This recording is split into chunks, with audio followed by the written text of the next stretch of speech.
Hello, good morning. Welcome back once again in my new vlog. अनि आज चाहिँ बिहानै म चाहिँ यहाँ काम गर्ने ठाउँतिर आएको छु अनि काम पनि अलिअलि सुरु गरिसक्यो यहाँनिर आएर अनि लगभग 2 घण्टापछि फेरि मैले चाहिँ भिडियो स्टार्ट गरेँ किन भन्दाखेरि बिहान आउने बित्तिकै त अब काम गर्नु पर्यो भिडियो स्टार्ट गर्न पाइएन अनि तपाईहरु यहाँ देखिरहनु भएको छ यो चाहिँ नयाँ यहाँ गिरिसमा चाहिँ फारङ्गा भन्छन् हैन हाम्रो नेपालतिर चाहिँ टनेल भन्छन् के अरे अनि यहाँ चाहिँ हामी यो स्ट्रबेरीको चाहिँ बोटहरु अब स्ट्रबेरीको सिजन सकियो स्ट्रबेरीको सिजन सकिसकेपछि के गर्ने त भन्दाखेरि त्यो स्ट्रबेरीलाई को बोटलाई चाहिँ ल्याएर यसरी फाल्नु पर्ने हुन्छ यसरी अनि हामी चाहिँ यहाँनिर 3 जना छौं 3 जना चाहिँ मिलेर यसरी फाल्दै छौं यहाँ यो हतियारहरु लिएर साथीहरु रेडी हुनुहुन्छ यहाँनिर सामानहरु पनि आइपुग्यो अब हामीले चाहिँ ग्लोभ्स लगाएर चाहिँ झार्नु पर्ने हुन्छ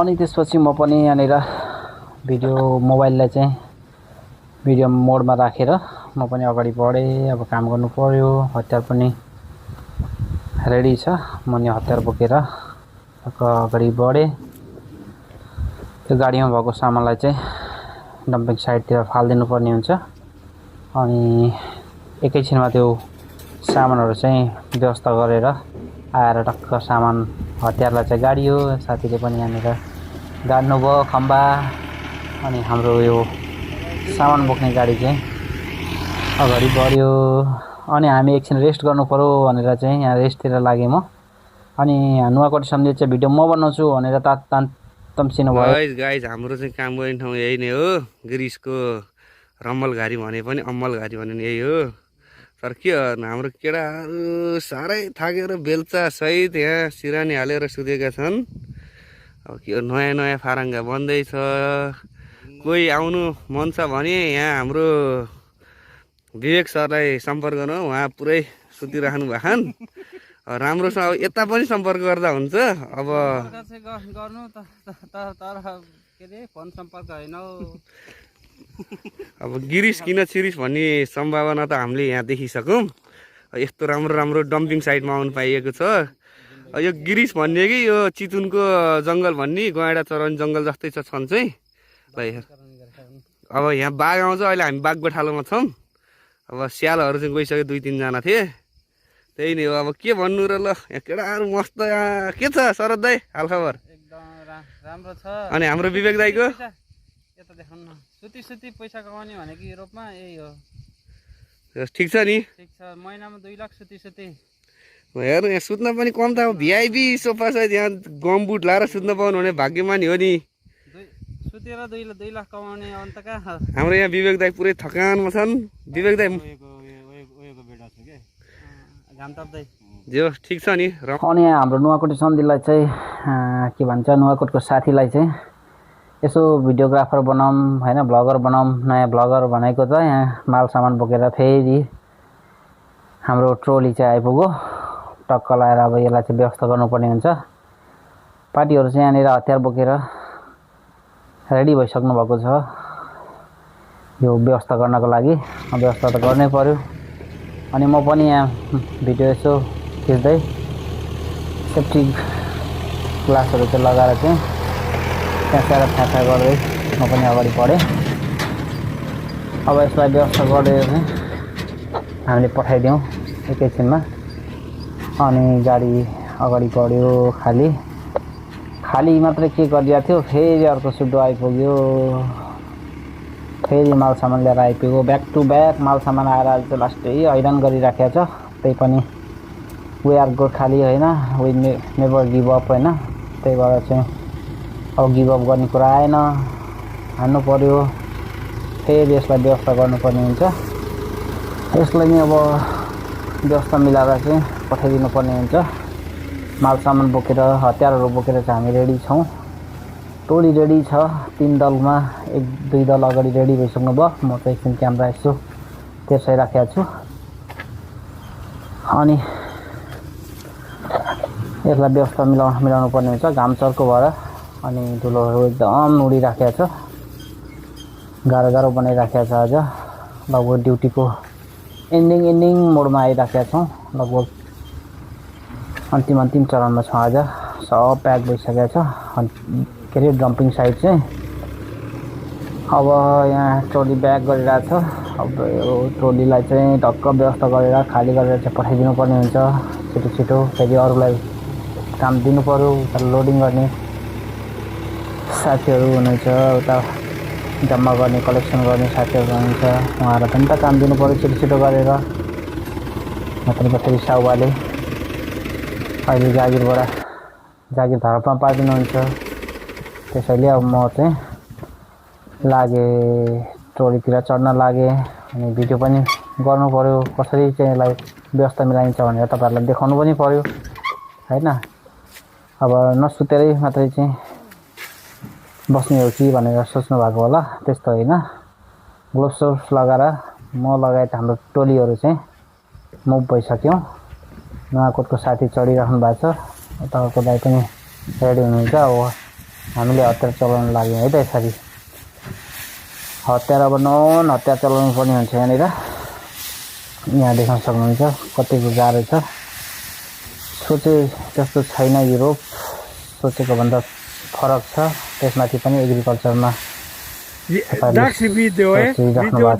एग्रिकल्चरमा जाने ठक्कै स्टेबिलिटीले मात्रै टपटप टिप्ने ट्रोलीमा हाल्ने तेलाहरूमा हाल्ने जम्मा गर्ने मात्रै सोच्नु भएको होला त्यति मात्रै हैन यसको विभिन्न प्रोसेसहरु छ त्यो मध्येको एउटा प्रोसेस हो यो अनि यो सुकेको बोटहरुलाई चाहिँ हामी यसरी यहाँ व्यवस्थापन गरिरहेका छौं डम्पिङ साइडमा हेर्नुस् है त मेरो परफर्मेन्स चाहिँ कस्तो लाग्यो तपाईले त्यो पनि कमेन्ट गर्नुपर्ने हुन्छ है त यसरी अनि हाम्रो यो क्यामेरामा चाहिँ साथ दिइरहनु भएको छ हाम्रो यहाँ ड्राइभर स्टाफले हैन ड्राइभर हाम्रो एकदमै राम्रो मान्छे यहीँको लोकल मान्छेले चाहिँ हैन क्यामेरामा यसो सपोर्ट गरिरहनु भएको छ उहाँलाई पनि थ्यांक यू सो मच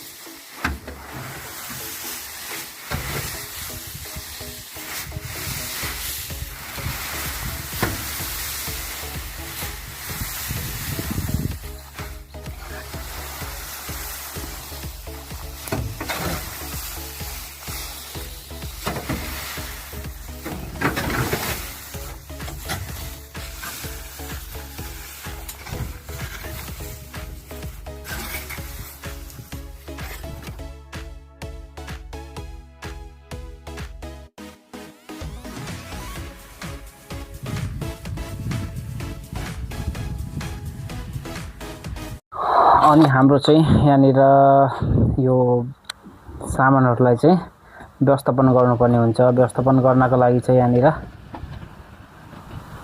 हाम्रो ट्र्याक्टरले चाहिँ यो कल्टी जस्तो ल्याएर यसलाई धकालेर चाहिँ तल खाल्टोमा हाल्ने काम गर्नको लागि चाहिँ यसरी आयो यो चाहिँ मिनी डोजर आयो है हाम्रो मिनी डोजर आइराखेको छ यसले चाहिँ यसरी कलेक्सन गरिराखेको छ छर्रेकोहरु उताबाट ल्याएर आइरहेको छ अनि यो जति पनि कलेक्सन भएको छ यो सबलाई चाहिँ यसले धकालेर खाल्टोमा हाल्दिन्छ तल गहिरो खाल्टो छ यहाँनिर यो डिस्को भत्केर चाहिँ खाल्टो भएको छ त्यहाँनिर हाल्छ अनि हामी यहाँ बसेर चाहिँ निरीक्षण गरिराखेका छौं यो सबलाई चाहिँ तल हाल्दिनु पर्ने हुन्छ त्यही भएर चाहिँ अन्तिम आइसक्यो काम लास्ट आवरतिर छौं हामी लास्ट आवरमा चाहिँ यहाँनिर यसरी जम्मा गरिराखेको छ तल खाल्टोमा पहिला बाटोकै छेउमा झारेको थियो अनि त्यो बाटोको छेउमा झारेको चाहिँ तल झार्नु पर्ने हुन्छ म्यानुअली हामीले चाहिँ गर्दाखेरि धेरै समय लाग्ने भएको भएर यसरी धक्का दिएर चाहिँ तल झार्ने काम भइराखेको छ है त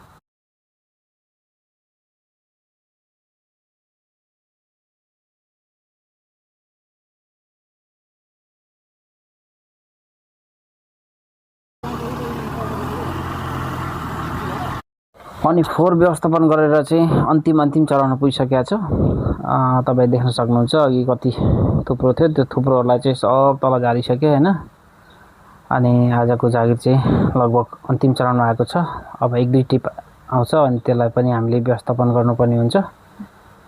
अनि त्यसपछि चाहिँ हामी ब्याक टु रुम हुनुपर्ने हुन्छ। किन भन्दाखेरि अब दिन पनि धेरै गइसक्यो, घाम पनि चर्केर एकदम गाह्रो भइसक्यो, छुट्टी हुने बेला हुन लाग्यो। हामी अन्तिम चरणमा आएको छौँ। अब तपाईँ यहाँ देख्न सक्नुहुन्छ यो सब सकेर अगाडि पुरै खाली बनाइदिइसक्यो अनि थोरै बाँकी थियो। अनि सकेर हामी चाहिँ यी लास्ट टिपमा चाहिँ फेरि त्यो रेलगाडी चढेर चाहिँ हामी निस्क्यौँ रुमतिर जानको लागि।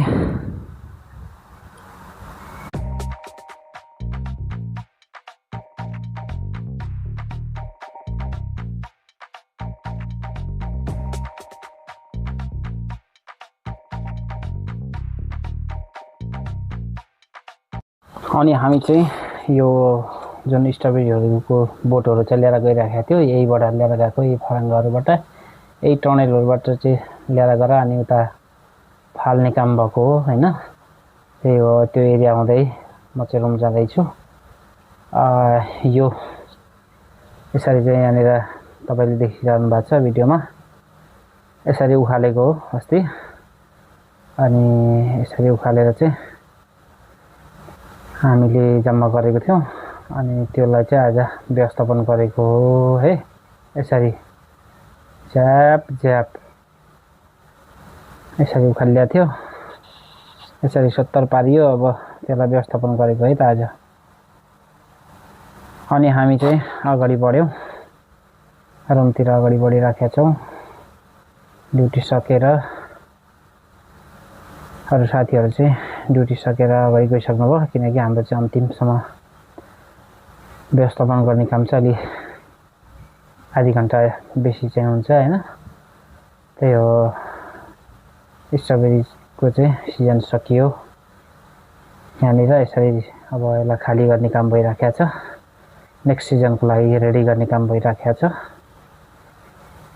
सब खाली गरिसक्यौँ लगभग। अब व्यवस्थापन गर्ने, फोहोर व्यवस्थापन गर्ने काम मात्रै बाँकी छ हाम्रो। अनि यो चाहिँ तपाईँले देख्न सक्नुहुन्छ यो ग्रिन कलरको होइन।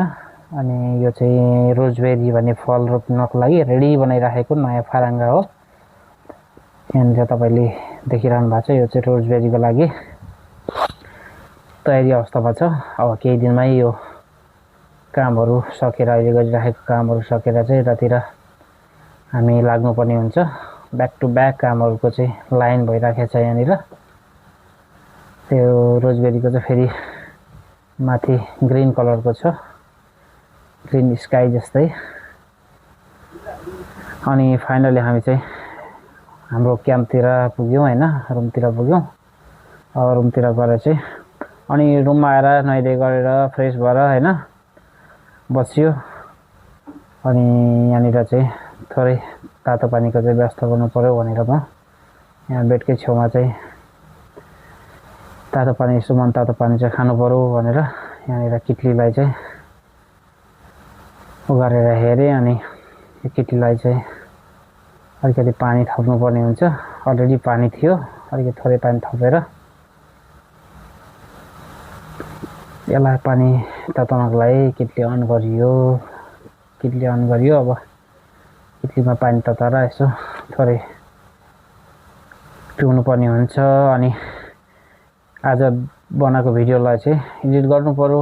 एडिट गर्नको लागि चाहिँ मसँग भएको बोयाको माइकलाई चाहिँ सदुपयोग गर्नुपर्ने हुन्छ।